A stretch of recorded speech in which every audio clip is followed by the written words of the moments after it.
Kultur aldizkariaren ordua Euskal Herria irratian. Eusko ikaskuntzaren babesarekin.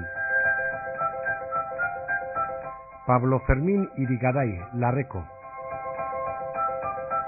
Larrekoren izena gogoratuz eta goraipatuz, halaxe hautatua du haren izena Euskal Herria irratiak urtero azken 13 urteotan eman ditugun saritarako. 13. eman berria joan den ostegunian. Larreko mediku lanbidez idazkietan kazetari izan zen, 100 artikulu idatzi baitzituen. Euskarazko nafar kazetaritzan aintzindari eta maixu izan zen hein handi batean. Gerra denbora iritsita, hemen Iruñan, egunkari izkutu moduko bat idatzi zuen, egunez egun. Idatzitako testu horiek argitan eman zituzten liburu batean, Gerla urte, gezur urte izenarekin, duela dauneko 14 bat urte. Egunkari hori gerra denborako testigantza personala da, Larrekok utzi zuen testigantza. Gerla urte, gezur urte eta Larreko, Fernando Mendiolaren ikuspuntutik. Historiadorea da, historia irakaslea. Pello Arginarena geure lankidearekin mintzatu da Fernando Mendiola.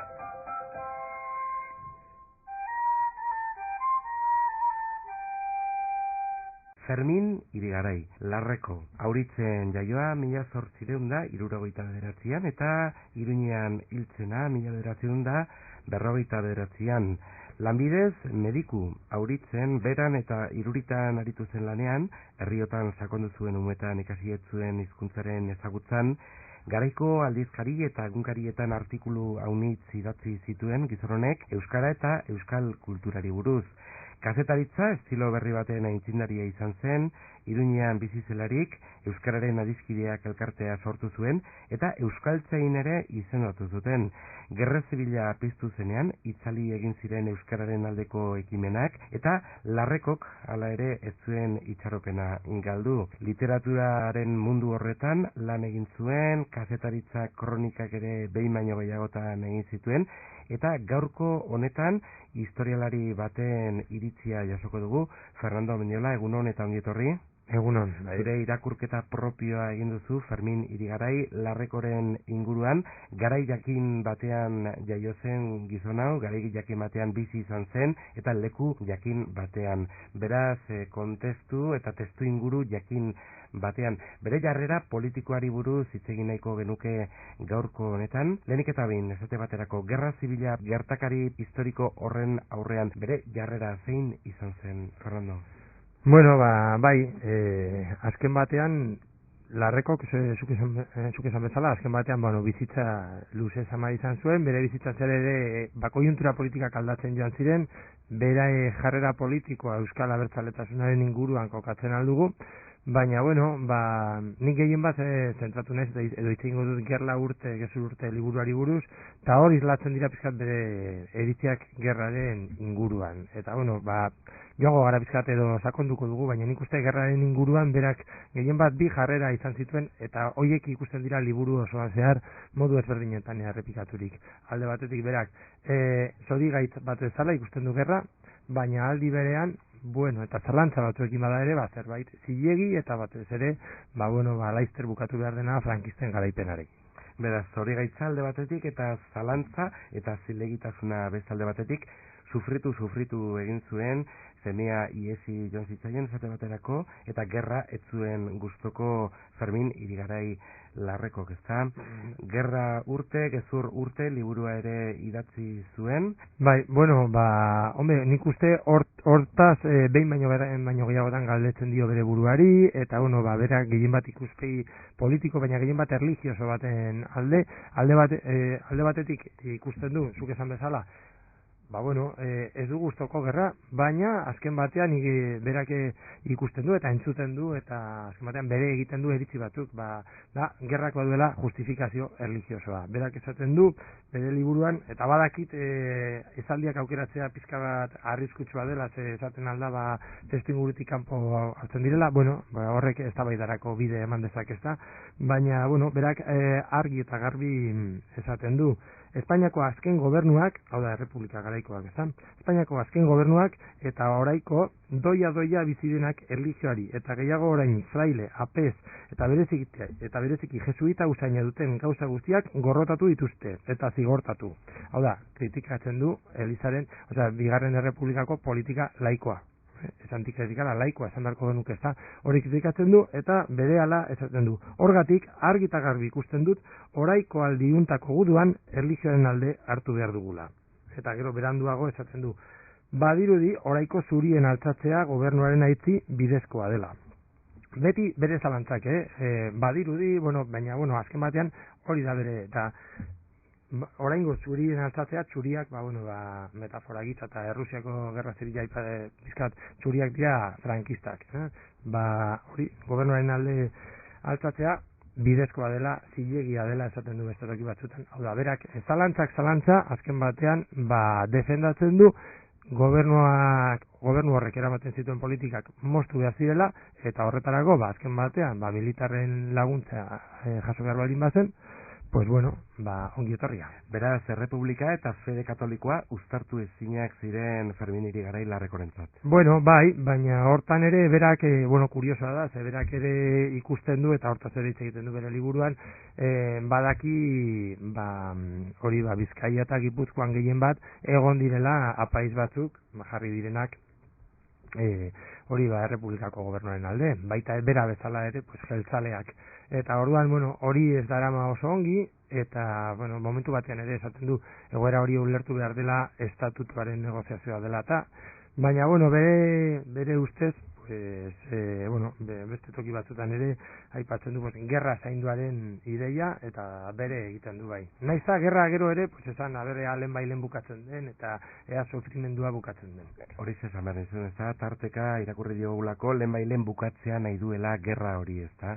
Sufrimendu hori. Bai, berak, hori ere, eta hori ere esan behar da, ez da, behin eta berriro esaten du, gerrak zori gaitza baino ez dituela ekartzen, hirien gaineko bombardaketak aipatzen ditu, eta aipatzen du ere, aberea lehen bukatzen diren, ez da, Gernika ere aipatzen du, eta bere zalantzak agertzen du, esaten du, behintzate agertzen, jasotzen du bere egunkari eskutuan, zalantzazkoa dela ea gorriak izan diren, baina, bestaldetik ere oso argi du bere konponbidea, berak esaten du, Laster bukatzen diren Bilboren gaineko erasoak, edo beranduago, ea Laster bukatzen diren Bartzelonaren gaineko bombardaketak, zer egin behar dute? Errenditu.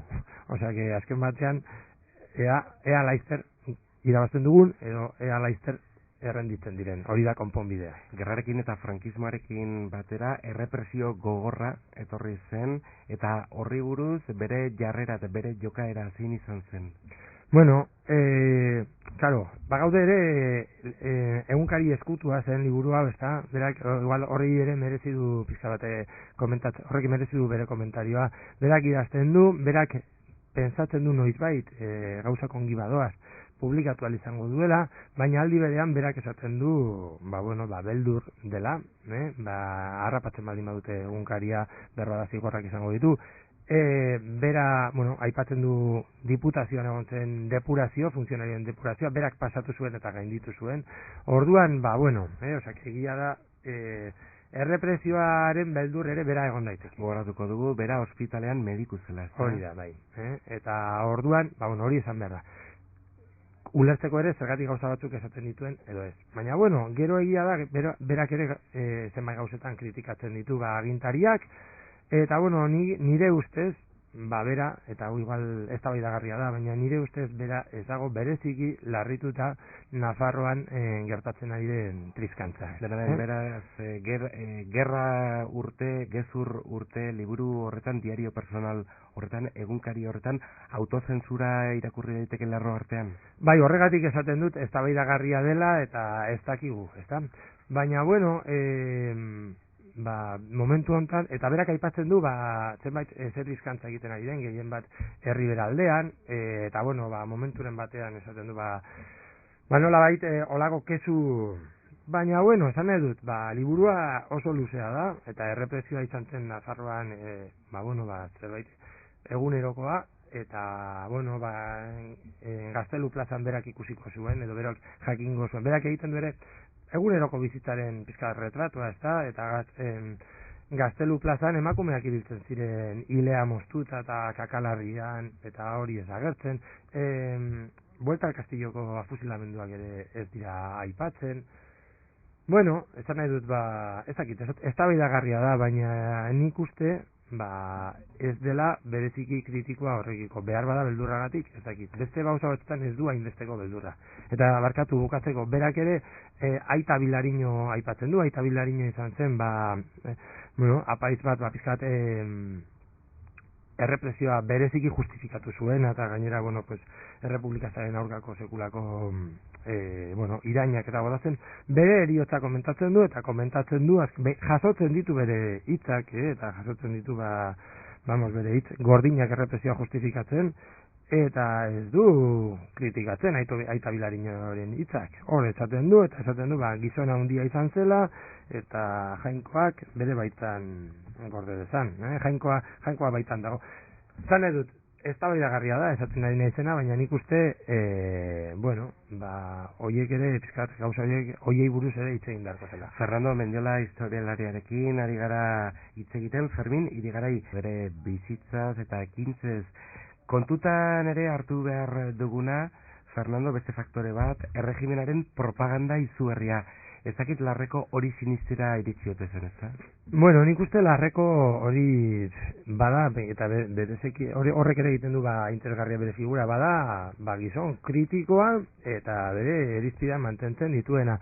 Bere adibidez, euskararen aurkako neurriak aipatzen ditu, eta horiek bai kezkatzen dituela. Nire ustez errepresioa baino askoz gehiago. Eta hori behin baino gehiagotan aipatzen duela. Horregatik esaten dut, autozensura, baina adibidez kritikatzen ditu euskararen aurka hartzen diren neurriak. Zibarratu beharra dago, Larreko importantea izan zela, euskarari prestigioa eman ziolako garaia. Claro, bai. Baina hori izan edut, azken batean, berak mantentzen ditu bere irizpideak. Gero ere, hori ere aipatu behar da.